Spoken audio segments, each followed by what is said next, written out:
దేవాది దేవుడు భక్తవత్సలుడు శ్రీ గుస్మేశ్వరునికి జయము.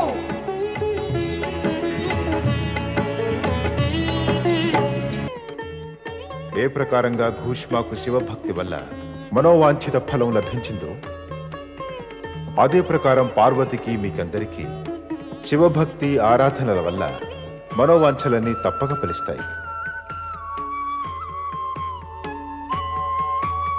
ఓం నమః శివాయ. ఘుస్మేశ్వర జ్యోతిర్లింగం కథను మహిమను విన్న తర్వాత దేవేంద్రుడికి సమస్త విశ్వంలో పరమేశ్వరుని శక్తియే దేవతలకు మానవులకు శుభం చేకూర్చగలదనే పూర్తి నమ్మకం కలిగింది. అయినప్పటికీ మన్మధుడు భస్మమైన సంఘటన గురించి అతడికి ఎన్ని శంకలు కలిగాయంటే దేవాది దేవుడు పరమేశ్వరుని శరణు కోరటానికి అతడు సాహసించలేకపోయాడు.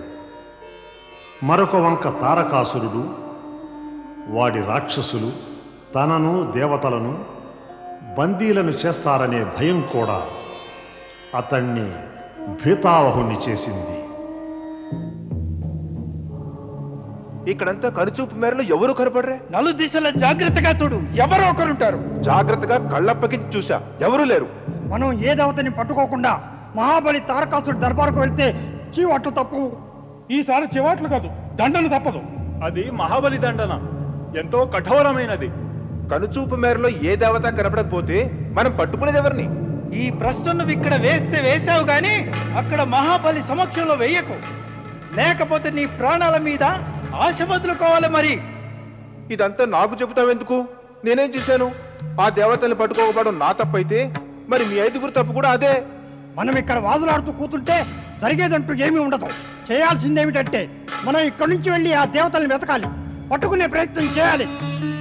దేవేంద్ర, మంచిదైంది. మొదట మన దృష్టి తారకాసురుడి ఆ రాక్షసులో భయపడింది. మనమేమో అక్కడి నుంచి పారిపోగలిగాం. అవును, ఆ రాక్షసుల దృష్టి కనుక మన మీద పడుంటే అనర్థం కలిగేది.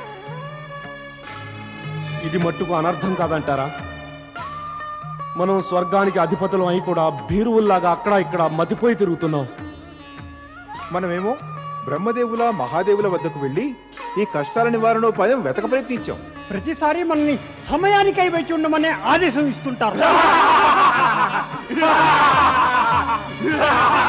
పదండి.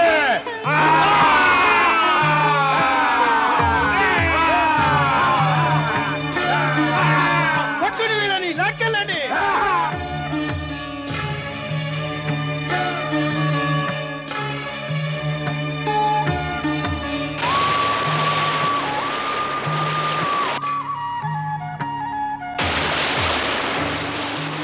దేవేంద్ర, పార్వతి కఠోర తపస్సు చూస్తే అనిపిస్తోంది ఆమె తపస్సు ఫలిస్తుందని. అగ్నిదేవా, పార్వతీదేవి ఆరాధన తప్పక ఫలిస్తుంది. కానీ నిశ్చయం కానిదేమిటంటే ఈ ఫలితం ఎప్పుడు లభిస్తుందనేది. ఇది ఇంకా ఒక యక్ష ప్రశ్నే అయి కూర్చుంది. ఎప్పుడనే దాని గురించి తెలియదు, కానీ ఇంకా త్వరలోనే అలా జరుగుతుందని మాత్రం అనిపిస్తోంది. జరుగుతుందేమోననే ఆశలతోనే ఎంతో సమయం గడిచిపోయింది వాయుదేవా, ఎంతో సమయం గడిచిపోయింది. ఎప్పటిదాకా పరిణామం నిశ్చయంగా తేలదో శాంతి ఉండదు. తారకాసుడి కష్టాల నుంచి మనకు విముక్తి లభించేదాకా మన ఆశలన్నీ వ్యర్థమే. నారాయణ నారాయణ. దేవేంద్ర, తమరు నిరాశకు లోనై ఉన్నారు, లేదా నిరాశే తమకు లోబడి ఉందేమో. ఈ మధ్య తమ సమస్యలు నిరాశ పెరిగిపోయాయి. పరిస్థితులే మరి అలా ఉన్నాయి దేవర్షి. లేకపోతే ఈ నిరాశ సుఖం ఇవ్వదుగా. ఆ పరమపిత బ్రహ్మదేవుడే తమకు చెప్పేశారుగా పార్వతి తపస్సు సఫలమవుతుందని. తమరెందుకు అనవసరంగా చింతించడం? ఎప్పుడు దేవర్షి, ఎప్పుడు? శివశంకర్ల సమాధి భంగమే కాదాయే. పార్వతీదేవి ఎప్పటి నుంచో తపస్సు చేస్తోంది. నారాయణ నారాయణ. దేవేంద్ర, ఇది భక్తికి పరీక్షా సమయం. ఈ సమయం శివుడే పరీక్షకుడు, ఇక పార్వతేమో పరీక్షార్థి. నిస్సందేహంగా పరీక్షకుడు కఠోర పరీక్ష పెడుతున్నాడు. కానీ పరీక్షార్థికి సఫలమైనప్పుడు బోలెడంత శ్రేష్టమైన ఫలితం లభిస్తుంది. ఇప్పుడు మేము ఏం చెయ్యాలి? ఏం చెయ్యాలా? ప్రార్థన చేయడం తప్ప తమరేం చేయగలరని. నారాయణ నారాయణ. ఎలాంటి ప్రార్థన దేవర్షి? దేనికని చెయ్యాలి? ఎవరికి చెయ్యాలి? ఇది కూడా నేనే స్పష్టం చేయాలా? దేవేంద్ర, తమరి నిరాశ ఎంతో ప్రగాఢమైపోయినట్టుంది. తమరే స్వయంగా ఆలోచించండి. ఒక పరీక్షార్థి పరీక్షకు గురైనప్పుడు మరి ఆమె స్వజనులు పరిజనులు ఆమెకై పరమేశ్వరుణ్ణి ప్రార్థించరా? ఆమె సాఫల్యానికై భగవంతుణ్ణి వినయంగా వేడుకోరా? పార్వతి సాఫల్యంతోనే మన అందరి హితము ముడిపడి ఉంది కనుక మనమంతా ఆమె కఠోర తపస్సు సఫలమవడానికి ప్రార్థన చెయ్యవద్దా? దేవేంద్ర, వెళ్ళండి, శివుణ్ణి ప్రార్థించండి. వద్దు దేవర్షి, వద్దు. నేను శివుని సమీపానికి వెళ్ళలేను.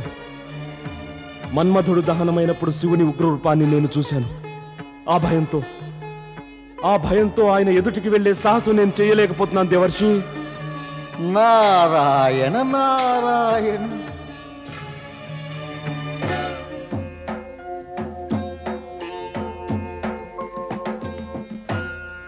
ఓ పరమేశ, మన్మధుడు భస్మమైన పిమ్మట తమరేమో గాఢమైన దీర్ఘ సమాధిలో లీనమయ్యారు. కానీ ఈ స్థలం ఎప్పటికీ శూన్యమైపోయింది. తమరి ఉగ్ర రూపం చూసి దేవేంద్రుడు ఇంకా ఇతర దేవతలు ఇక్కడ రావడానికి భయపడుతున్నారు. అంతేకాక పార్వతీదేవి నిత్యమూ తమ పూజకై వస్తూ ఉండేది. ఇక ఆమె రాదు. ఇక తమరి పూజ పూర్తి బాధ్యత నాదే కదా. తమరికి ఏకాంతం ప్రియం కదా, దానికి లోటు లేదు. ఇప్పటికీ పార్వతీదేవి కఠోర తపస్సు చేస్తోంది. అతి కఠోరంగా ఆమె తపస్సును స్వీకరించి ఆమె మనోవాంఛ తీర్చండి స్వామి.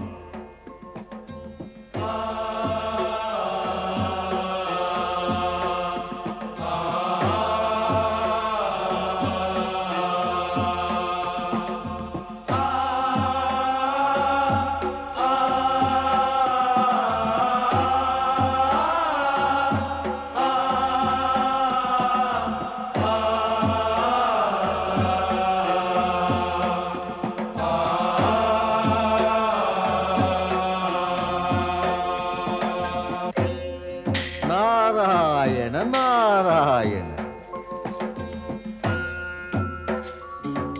దేవర్షి, నా ప్రణామం స్వీకరించండి. కళ్యాణమస్తు.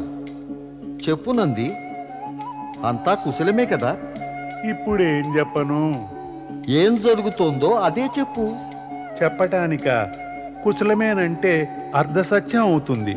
ఒకవేళ కుశలముగా లేదంటే అది అర్ధసత్యం అవుతుంది. అయితే నంది, సత్యమేమిటి? పరమేశ్వరునికి ఏకాంతం లభించింది. అందుచేత కుశలమే అనిపిస్తోంది. కానీ పరమేశుని సమాధి దీర్ఘమయ్యింది. పార్వతీదేవి తపస్సు కఠోరమైపోయింది. ఇక దేవేంద్రుని బాధలు పెరిగిపోయాయి. కానీ చెప్పాలంటే ఏదీ కుశలముగా లేదు. నంది, నీవేదో జ్ఞానులు ఋషుల భాష మాట్లాడుతున్నావు. నారాయణ నారాయణ. తమ వంటి శ్రేష్ఠ ఋషివర్యులది అమృతవాణి వింటే ప్రభావం ఉంటుందిగా దేవర్షి. ఉత్తమం, అత్యుత్తమం. నంది, నీవు జ్ఞానివి మాత్రమే కాదు, వక్తవు కూడా అయిపోయావు. ఓ మాట చెప్పు, ఆ పరమేశ్వరుని సమాధి ఎప్పుడు భంగమవుతుంది? ఈ ప్రశ్నకు సమాధానం పరమేశ్వరుడే చెప్పలేరు. ఇక మరి నేనెలా చెప్పగలను? తమరే వెళ్ళి అడగండి.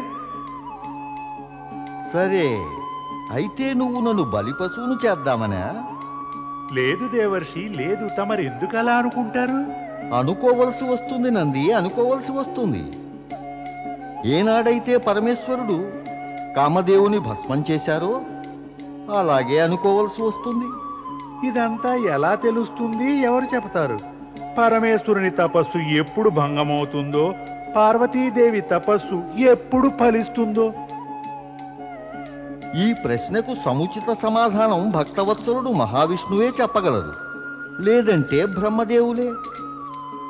నారాయణ నారాయణ.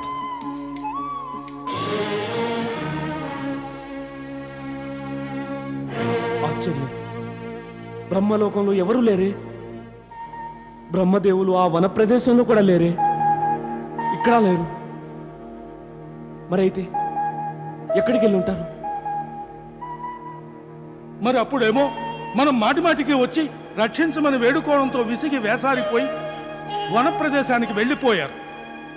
మరి ఇప్పుడేమో మన వల్లే విసిగిపోయి మరో చోటుకు వెళ్ళారేమో. మన భద్రతా మార్గాలన్నిటికీ అవరోధాలు ఏర్పడుతున్నాయి. మనం మాటి మాటికి నిరాశ చెందాల్సిందేనా? ఆలోచించవలసింది ఇది దేవతలారా. మన ఆశలు నెరవేరటానికి మార్గం ఏదైనా ఉందా అని. నేను అనుకోవడం బ్రహ్మదేవుడు వనప్రదేశంలో లేరంటే ఇక్కడే ఎక్కడో ఉన్నారేమోనని. మనం పిలుద్దాం. ఓ బ్రహ్మదేవా! ఓ పరమపిత! ఓ సృష్టికర్త! ఓ బ్రహ్మదేవా, మాకు దర్శనమివ్వండి, మాపై కృప చూపండి. ఇదే మా ప్రార్థన బ్రహ్మదేవా, ఇదే మా ప్రార్థన. దేవేంద్ర, దేవతలారా, అధైర్యపడకండి, ధైర్యం వహించండి. తారకాసురుడి రాక్షసులు, వారి అత్యాచారాలు ధైర్యాన్ని నీరుగార్చి వేశాయి సరస్వతీదేవి. తారకాసుడు మమ్మల్ని స్వర్గం నుంచి వెళ్ళగొట్టాడు, అయినా వాడికి తృప్తి కలగలేదు. ఆ తర్వాత కూడా వాడు మమ్మల్ని బాధిస్తున్నాడు. మాకందరికీ ఏదైనా ఒక సురక్షిత స్థానం అంటూ ఉంటే మేము నిర్భయంగా ఉండగలం కదా. అయితే మీ దేవతలంతా బ్రహ్మదేవులను ఏం కోరదలిచారు? మేము బ్రహ్మదేవులను ప్రార్థించవచ్చాం, తారకాసురుడి నుంచి మమ్మల్ని కాపాడమని. ఎందుకంటే వాడు బ్రహ్మదేవుని వరాలను దురుపయోగం చేస్తున్నాడు. మేము తెలుసుకోగోరేదేమంటే, ఇంతటి ఘోర భీషణ అత్యాచారాలు మాపై చేసిన తదుపరి కూడా వాడి పుణ్యం ఇంకా క్షీణించలేదా? ఇప్పుడు మేము బ్రహ్మదేవునితో స్పష్టంగా చెప్పుకోదలిచాం. ఆయన తారకాసురుని వాడి అత్యాచారాలకు దండించి వాడిని స్వర్గం నుంచి వెళ్ళగొట్టాలి. మీ దేవతల నివేదనను బ్రహ్మదేవులకు నేను తప్పక చెబుతాను. దయచేసి మమ్మల్ని వారి వద్దకు చేర్చండి. మేము స్వయంగా మా బాధల్ని వారికి చెప్పుకుంటాం. కానీ ప్రస్తుతం వారు ఇక్కడ లేరు. సరస్వతీదేవి, ఎక్కడికి వెళ్ళారు ఆయన? వారు అత్యవసర కార్యం కోసం వెళ్ళారు. మీరందరూ ఇక ధైర్యంగా ఉండండి. త్వరలోనే మీ సమస్యలన్నిటినీ పరిష్కరిస్తారు. చెప్పడానికి అభ్యంతరం లేకపోతే దయచేసి చెప్పండి, బ్రహ్మదేవులు ఎక్కడికి వెళ్ళారు? ఆయన పార్వతి కఠోర తపస్సు విషయం గురించి సప్తర్షులను సంప్రదించడానికై నక్షత్రలోకానికి వెళ్ళారు. నక్షత్రలోకమా? భీతావహులైన దేవతలకు భయ విముక్తులవగోరటం ఒక ప్రశ్నగా మిగిలిపోయింది. ఆ ప్రశ్న ఒక వికట రూపం ధరించి వారి ఎదుట నిలిచింది. వారికెప్పుడూ ఒకటే ఆలోచన: ఎప్పటికి తారకాసురుడి అత్యాచారాల బాధ నుంచి విముక్తి కలుగునా? మళ్ళీ ఏనాటికైనా స్వర్గాధిపత్యం లభించగలదా? ఇక పరమేశ్వరుని కృప మళ్ళీ కలుగునా అని. దేవతల ఈ సమస్యలు, ప్రశ్నలకు సమాధానం ఎప్పుడు లభిస్తుందనేది ఇంకా భవిష్యత్తే నిర్ణయించగలదు.